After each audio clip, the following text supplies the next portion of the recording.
Welcome to Transcontinental Overload, the podcast. I'm Stephanie, I'm your host, and this is my very first episode. This podcast is all about the expat experience. I'm an expat myself, and I'll be talking to fellow expats about what it's like to move countries and make a new home somewhere else.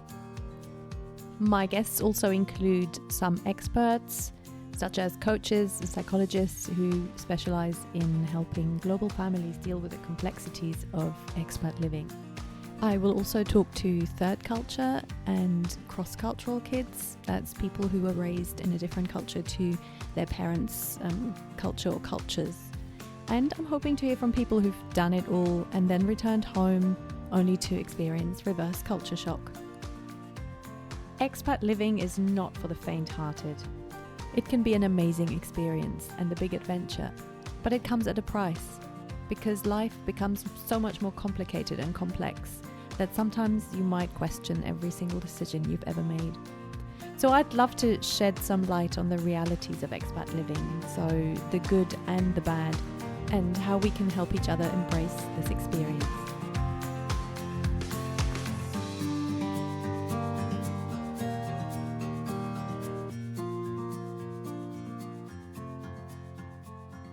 Some of you might be familiar with my blog, transcontinentaloverload.com, which is about to celebrate its 10th anniversary. But for those of you who don't know me, let me briefly introduce myself. I was born in southern Germany, and I currently live in Austin, Texas, with my husband, my 2 teenage daughters, and our dog. I'm just mentioning the dog because I'm recording mostly from home and my dog usually hangs out with me, and so you might hear the odd grunt or snore or sigh, and that will probably be him. As I said, I was born in Germany, in Bavaria, just outside of Munich, and that's where I lived until my early 20s when I decided to go to England to pursue a master's degree. That was almost 22 years ago, and I haven't lived in Germany ever since then. So I stayed in the UK, met my husband, who's English, and we decided to move to London, which was something I always wanted to do, even when I was a teenager. That was kind of in my head. So we did that and then got jobs, decided to get married and had kids, and all of a sudden England had become my home.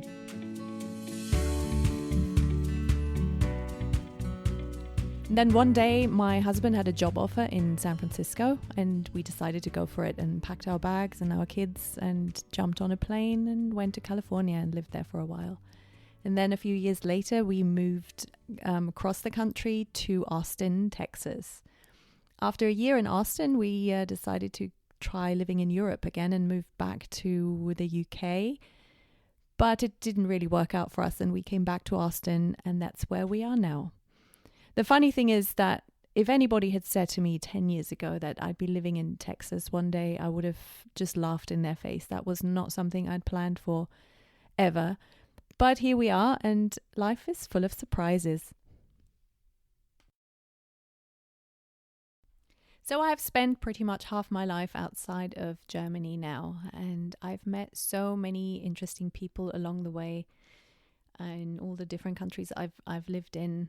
And I'm including like Texas and California are, to me, are almost like 2 different countries. Anyways, so it's always been really fascinating to me to hear other people's perspectives and the way they look at their journeys. And while there's so many similarities in expats' experiences, they're also always really unique approaches and perspectives. So that brings me to why I wanted to create this podcast. First of all, obviously I think podcasts are great. Podcasts are amazing. I love the fact that you can find a podcast on pretty much any topic that you're interested in, and you learn so much. And I've had so many aha moments and really kind of eye-opening experiences when listening to a podcast. And I felt like I wanted to create something where people could share those aha moments and kind of feel less alone. In a way, I'm trying to create something that I wish I'd had when I first left Germany and moved to another country, because it always helps to hear other people's stories. Because once you can identify with someone's story, you feel less alone. There is an abundance of information out there these days. And it's not only podcasts, it's YouTube channels, blogs, all sorts of sources of information that we can access now and feel less alone and more connected. And I kind of feel a podcast is the perfect way to create those connections, because really connections are the most important thing, especially when you are an expat because you have to make new connections all the time when you start somewhere from scratch and build a new network and go out and connect with people, and also maintain your old connections. So how do you do that? How do you maintain friendships over long distances and time zones and all that? So I really want to create something where people can share all of their experiences and the ups and downs and the tips and tricks of navigating their new lives. And I'd love to talk about your expectations and misconceptions and what surprised you when you moved. And there's always the cliches that and you hear about, and then you move to a country and you realize some of them are true, but some of them aren't, and it's just a matter of perception. And it's just interesting to me to see also how your perception of things changes, and your perception of your own home country, because that's another very interesting thing that happens, because you kind of start looking at your own country from an outsider's point of view. So you see things that you never saw before. I mean, I am so surprised always at all the things I learned about Germany after I moved away from my country, and I had no idea about. For example, the towels on Sun Lounger kind of thing. I had no idea that was a thing until I went on holiday with my husband, and we were at this hotel and a group of German tourists arrived, and he just looked at me and said, "Oh, great. Now we won't be able to sit by the pool because they'll just put their towels down straight away." And I just looked at him and I was like, what are you talking about? I had no idea that's what Germans do on holiday. And it's true. I saw it with my own eyes and it was amazing. It's an eye-opener. Absolutely. So I want to talk about all those little transitions that happen internally where you change your perspective and your outlook. And sometimes you're not even aware of those things happening. And then you go somewhere and you feel like you don't belong anymore. Or maybe the opposite. You go somewhere and you feel that you're at home in lots of places and not just one. Also, what happens to your language and your native language and your new language? Or did you have to learn a new language when you moved? Or do your children speak another language and you don't? And what's that like? And what is it like if you speak 2 or 3 or more languages in one family? And all those kinds of things. There's just endless topics to discuss. Language to me is very important. I think it's one of the most integral parts of cultural identity and belonging. So anything to do with language acquisition or language identity is super interesting to me. Also, what happens to your language, to your native language when you move, if you don't speak it a lot. I've noticed my German's got a lot worse because I just don't use it that much these days.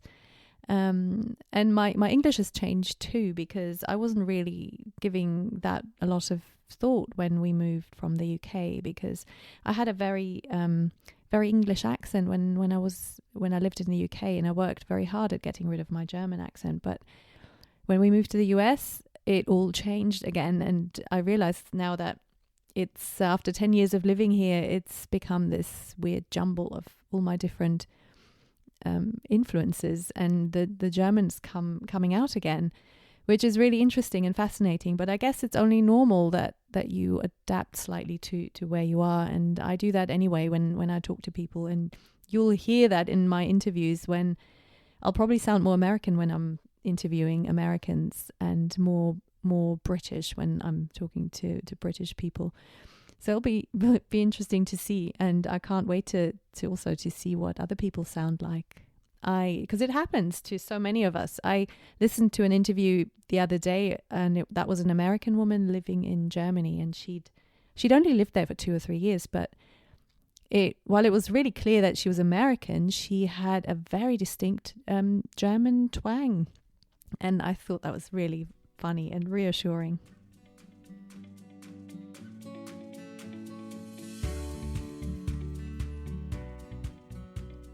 So yes, we'll be talking about language and language identity and identity in general, friendships, all those kind of things, and the things you found really difficult when you moved, the things you miss from your home country and the things you don't miss, and the things that you absolutely love about your new country.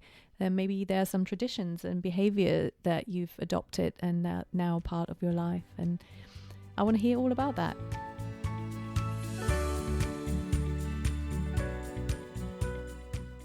So for me, the hardest thing with friendships has always been the not being physically present with them, and to kind of learn how to make my online interactions more meaningful as a replacement. And I actually probably spend way more time talking to friends on Skype or FaceTime than I do in person.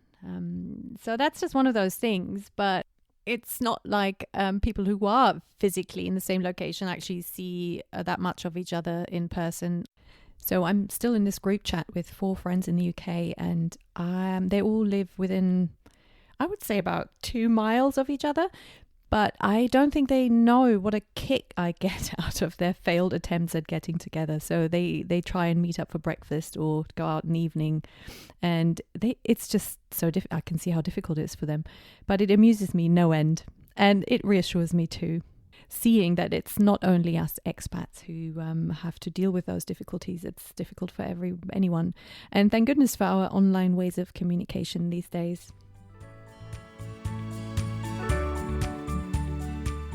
So tell me what you find difficult or confusing in your life as an expat. I mean, everyone has complications in their lives, but as an expat, I feel there are so many more that you just don't expect. And some of them are minor. I mean, some of them are things like you have to move into your new home, but your container hasn't arrived yet and you have nothing. And you have to ask people you don't know for airbeds and plates and towels, that kind of thing.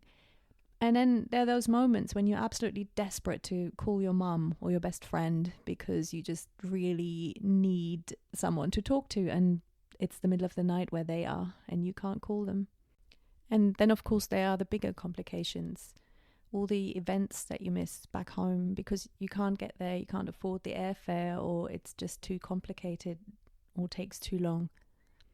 Or those times when your child sinks into a depression because they didn't want to move and they're really struggling with their new country and making friends, and nothing you say or do helps them. All these things are things we need to share. And then, of course, I want to know all the funny stories and the embarrassing things that happen to us expats, because everyone has at least one story that usually has something to do with cultural misunderstanding or language difficulty or something like that. And we need them because just purely for entertainment value. I'm going to share one of my family's funny stories, and that happened very early on when we just moved to California.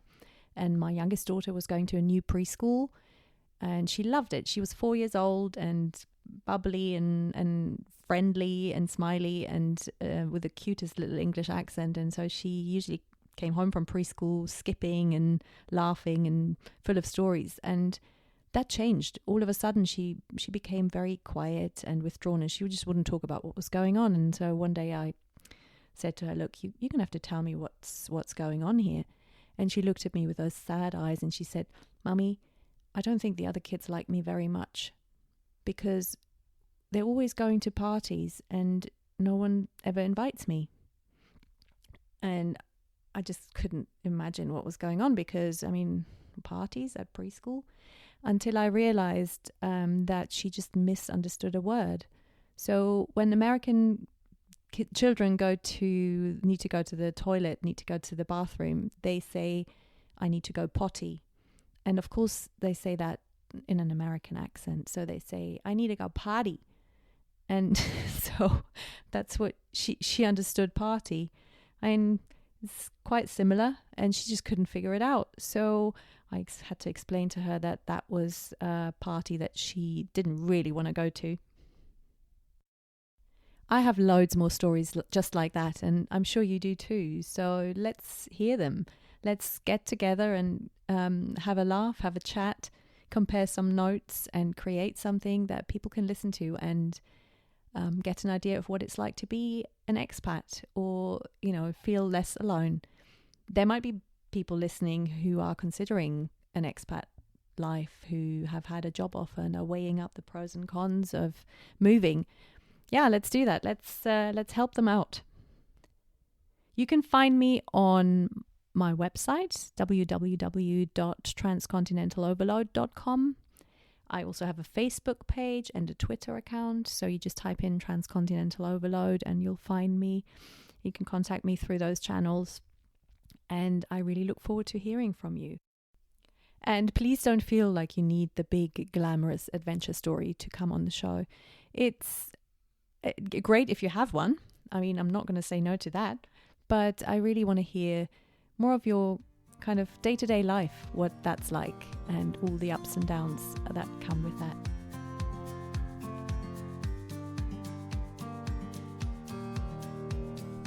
So that's it from me for today. Thank you so much for listening and being patient with me.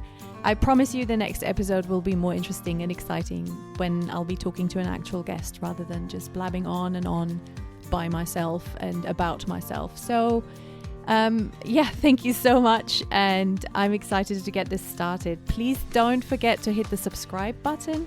You can also subscribe to my blog, where you'll get the latest notifications and alerts to when the next episode is up, and there'll also be a button that you can click if you want to be a guest on my show.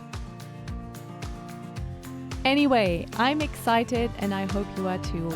Take care, and I'll see you next time.